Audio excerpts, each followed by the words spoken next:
Our car tester Ines Petri says she's excited to be meeting someone new today because you never know what it'll be like. A woman wonders what shoes to wear on such a first blind date. So she's brought a whole selection, so she can decide later on the spur of the moment. Robust, athletic, minimalistic, elegant, they're all on hand. And so is her date, which aims to capture her heart with adventure and diversity. Hyundai's I20 Active crossover model. It's based on the 5-door version of the standard I20, but the designers have given it a silver underride guard in the front and rear, and black plastic components on the sides for a look all its own.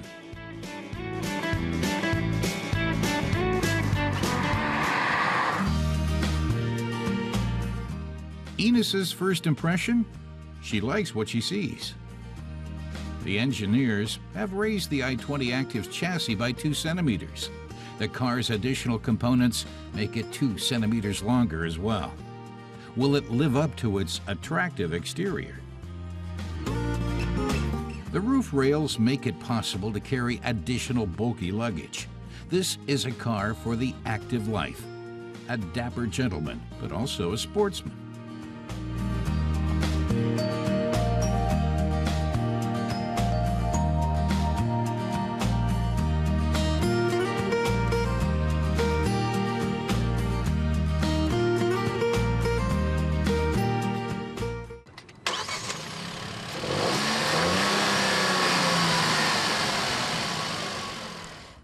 Of course, appearance isn't everything, says Ines. It's the inner values that count. And in a car, that's the engine. Here, Hyundai has engaged in downsizing, like this sandal. This version has trimmed material away and traded the 1.4-liter engine in for a 1-liter one. Ines wonders how that affects performance, but since the naturally aspirated engines have been replaced by turbochargers, the car is a little sportier. It's now got more torque, so it gets quickly moving.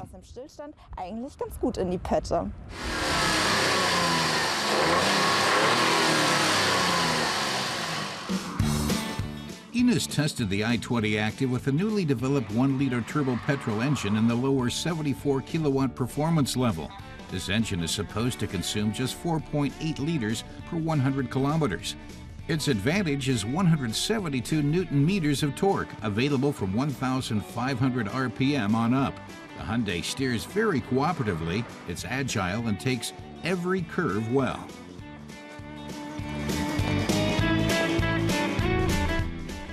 But Ines would have liked a bit more temperament at high speeds. She says the I20 Active is demanding when it comes to shifting gears. The 5 gears need to be used very actively, especially if you want to get somewhere quickly.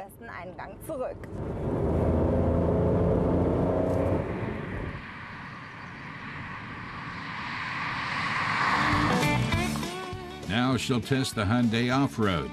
The crossover's higher ground clearance enables it to surmount minor unevennesses effortlessly. And the driver sits a bit higher too, which provides a good overview of the situation. But this car is less adventuresome about daring maneuvers, for example, with a wheel up in the air or very rough ground. The I20 Active doesn't have all-wheel drive, Ines says, so forget roughing it in the mountains.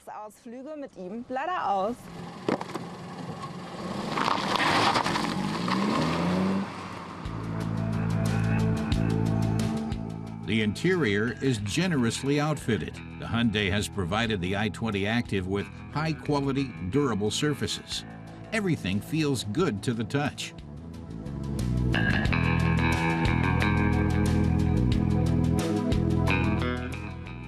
The metal-clad pedals underscore the I20 Active's individual character. The car is roomy in front and back. The rear seat sits 3.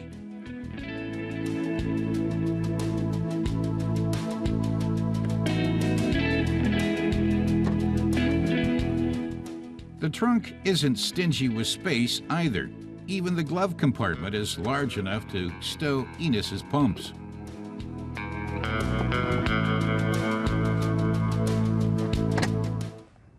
Ines concludes that the Hyundai I20 Active is a great all-round vehicle for everyday use. Returning to her shoe theme, she remarks that sometimes the ones you're already wearing are perfect. But just to be sure, she'll take her pumps along.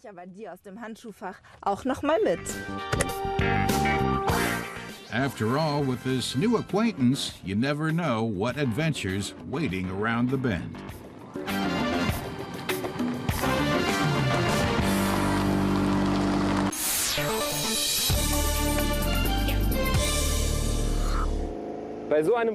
Our car tester Matas Kurat loves taking a Porsche onto the racetrack. It's something many people dream of, but he expects that the new 911 Turbo will be even dreamier than this Porsche bike. Today he's meeting a professional racer, Porsche's factory driver Jörg Bergmeister, with whom he'll do a few laps.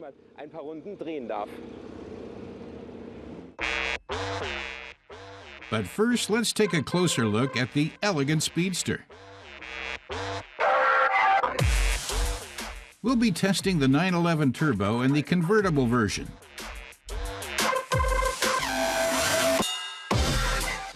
At speeds over 120 kilometers per hour, the front spoiler extends to direct the airflow around the chassis, reducing uplift.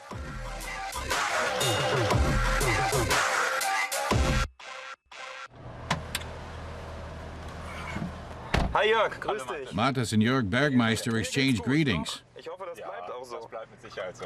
Kannst du losgehen? Ja, gerne. And off they go to the racetrack. The 911 enjoys a long tradition at Porsche, and race driver Jörg Bergmeister has been involved in much of it. Matas notes that this isn't the first 911 Jörg has driven. Jörg says he first drove a 964 in the 1994 Porsche Trophy race, and that he's driven every generation since. The 993, the 996, the 997, and now the 991.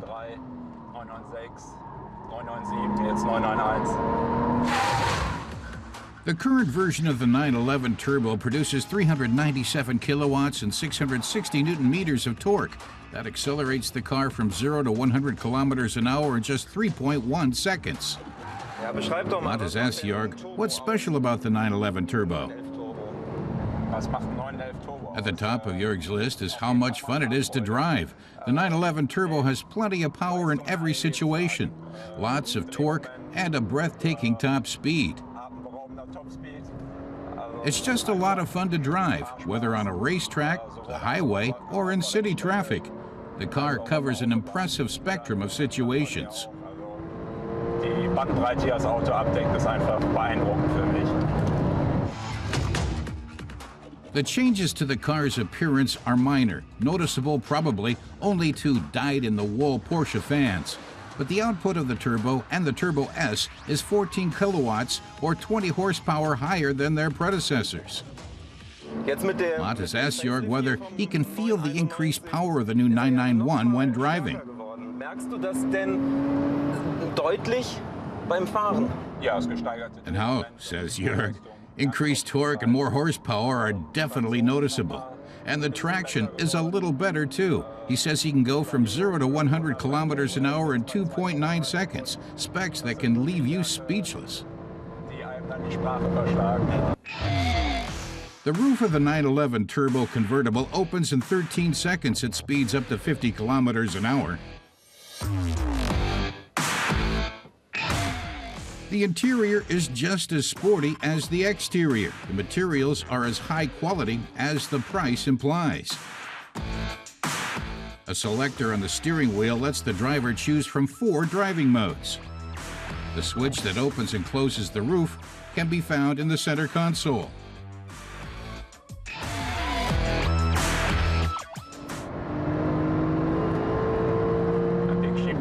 This thing really moves, explains Jörg. The all-wheel drive makes it hard to make the car drift, says Matas. You'd have to take the car all the way to its limits. Jörg goes one further. You need to take the 911 Turbo to its limits and shut off all the assists to even make the car enter a drift. But drifting is something best done only by experts, and then mainly on the racetrack. The Porsche's purchase price is also beyond most people's limits. The convertible starts at almost 188,000 euros in Germany. Compared with that, the high expense for fuel hardly matters. Porsche says the 911 Turbo burns an average of 9.3 liters per 100 kilometers, but consumption in everyday driving is probably much higher, not to mention when you pull out all the stops and put this performer through its paces.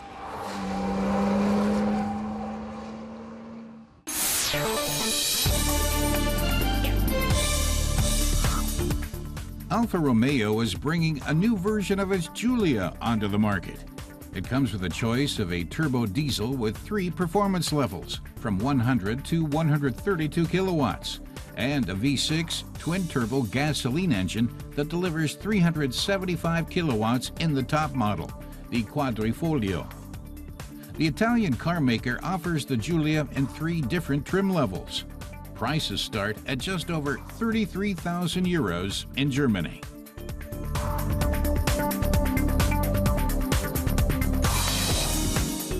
Mercedes-Benz is making its Sprinter even brawnier. The product range has expanded to include a version with 5.5 tons of permitted total weight. That means the Sprinter now covers a broad market segment, from 3 to 5.5-ton vehicles. The selection of engines has also been revised to include a gasoline, a natural gas, and 4 diesel versions.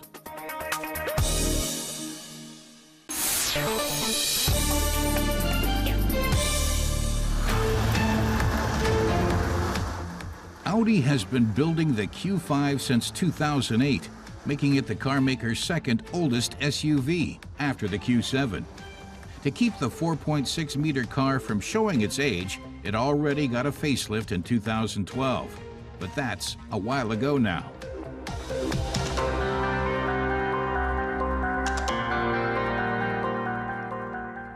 The Audi Q5 is in the middle between the Q3 and the larger Q7, says car tester Reinhold Deisenhofer. It stands for modern design, value retention, and great craftsmanship.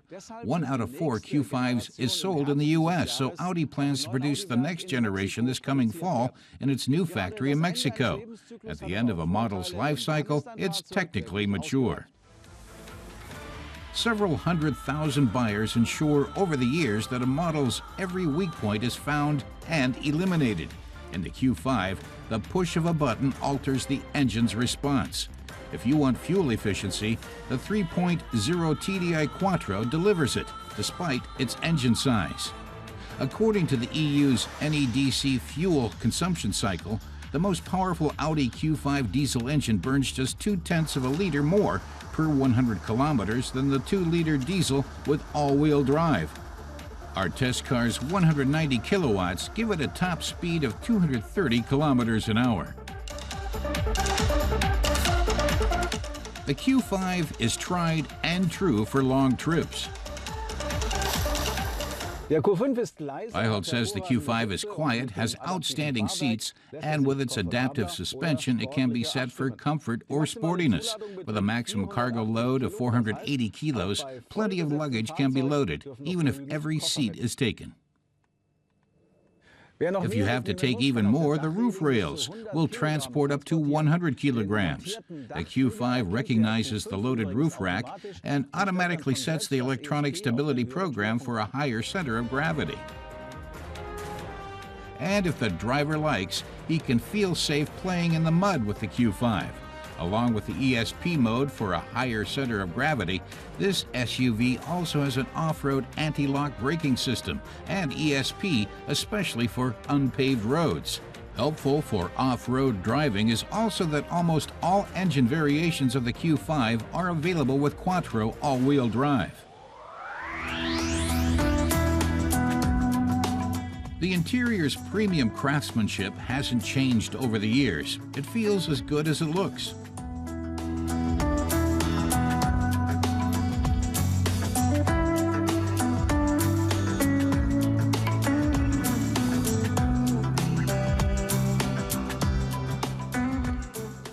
The Audi Q5 is a secure investment, says Reinhold. That goes for its handling, its timeless design, and its value retention. Near the end of this year, the successor model will hit the market, but that means there are now attractive trim packages offered for this model. So if you don't have to have the latest model, now is the time to get your calculator. Speaking of calculators, a BMW X3 with the same power and all-road drive costs 10,000 euros more than our test car without extras.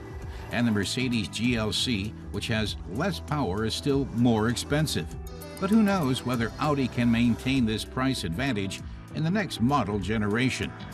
On the stock market, they'd rate the Audi Q5 buy.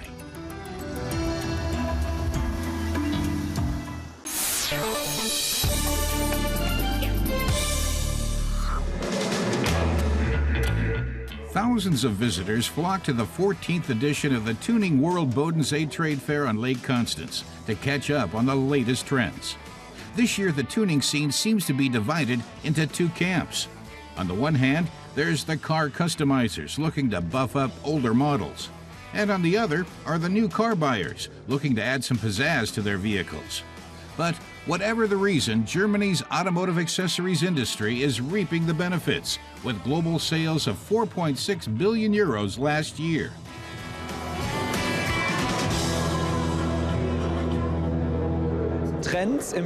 Tuning expert Sven Schultz says this year's trend is to old cars, classics and modern classics like original Beetles, older Opel Kadetts, first-generation VW Golfs, and old Beamers. Buyers give them modern wheels and lower bodies, taking care not to ruin the classic lines. The car should still look like it did in the 1970s or 80s. Then Sven says there's the opposing trend. People buy brand new cars with powerful engines, a BMW M3 or a Golf R, and fit them with a really big Porsche braking system, pricey rims, and performance air or racing suspensions. With its whopping output of 1,500 horsepower, this tuned 2015 Toyota Supra is one of the most powerful cars at the fair. The owner, Mateusz Widział, a car tuner from Poland, has done everything to make his vehicle lighter and faster. He has spent more than 100,000 euros souping up his Supra. Well, the car is meant for drifting, so this is where we need this power. Yeah, with that much horsepower, it can be tricky, but still, it's a lot of fun. Mass market or luxury brand? That is the question here. For many, the answer is evident. One of the best-selling and seemingly most tuned models of all is the Golf GTI. VW celebrated the Golf's 40th anniversary with an area of its own at the fair.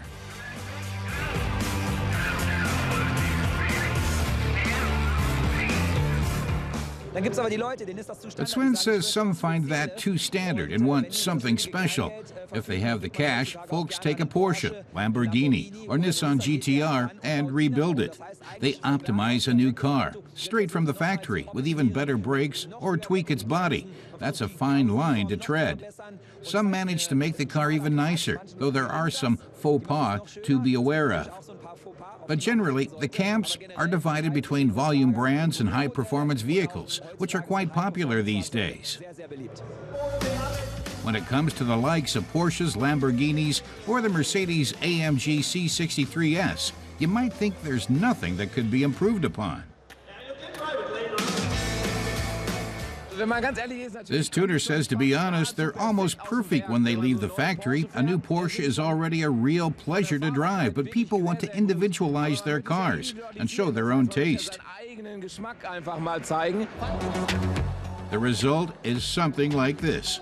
A Porsche Cayman GT4 that boasts 448 horsepower, performance tires, and tuned wheels. It's available for a starting price of 150,000 euros.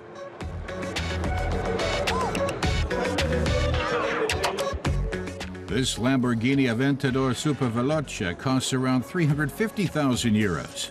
It has an output of 750 horsepower and has been upgraded with a triple adjustable coil-over suspension. Franz Simon lives in Dubai and specializes in tuning luxury cars. He says there are lots of Lamborghinis, Porsches, and Ferraris around, so to look different from the 20 other Ferrari 458s, you've got to do something. That's why they do this. Concave wheels have become an absolute must. These premium rims weigh just a kilo and cost €370 a piece. Tuning World also hosts shows to entertain visitors. Dance industry warmed up the crowds with their LED blacklight routines. But this Ford Mustang GT 5.0 was truly hot.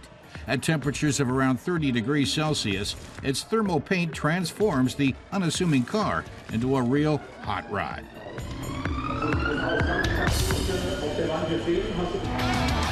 Alongside all the latest trends, the fair also shows that some things never go out of style. Drift shows, for instance. The drivers thrilled spectators with their pirouettes. For many, Tuning World just wouldn't be complete without the smell of burning rubber.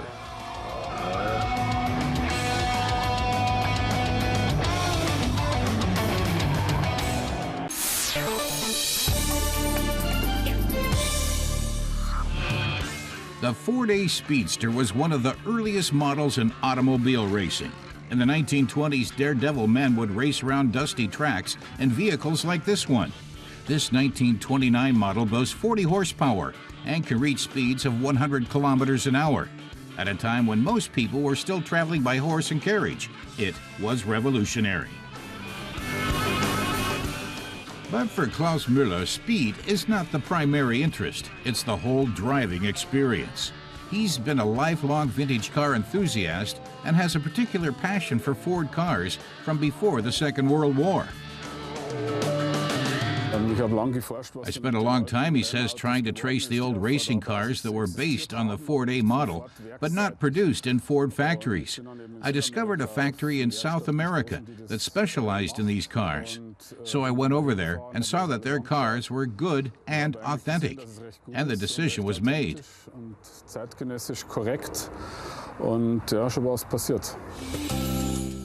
Klaus Müller ordered a Speedster body from Argentina. His goal was to build an authentic Ford A Speedster. Parts like the dashboard instruments and steering wheel he was able to buy at vintage car markets.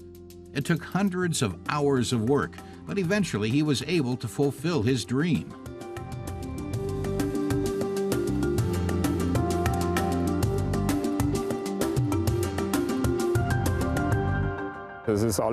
Everything has been put together by hand, he says. The bodywork was made without any modern equipment. It was all shaped by hand. And if you look closely, you can see lots of irregularities. Everything has been done as it would have been done back then. It's been riveted rather than screwed together, and there are no hollow rivets.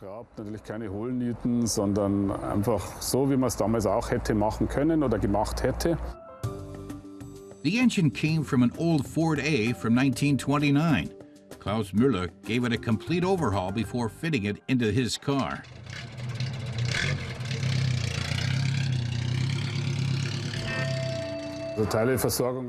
Finding spare parts is no problem, he says. You can basically get everything.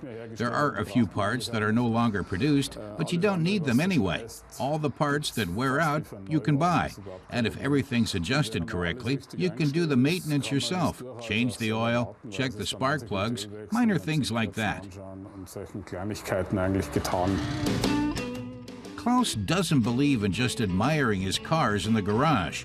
He drives his Speedster frequently.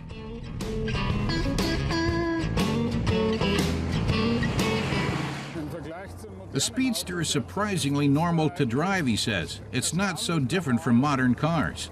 The clutch is the same. There's a 3-speed transmission. The main difference is that you're exposed to the elements, and because of the noise, it's not so easy to chat with your passenger. Lauteres Außengeräusch, man kann sich nicht so leicht unterhalten mit dem Beifahrer. The Ford A Speedster, a pre-war classic with the feel of a racing car. And as they're easy to build and maintain, there are still quite a number of Model A's around today.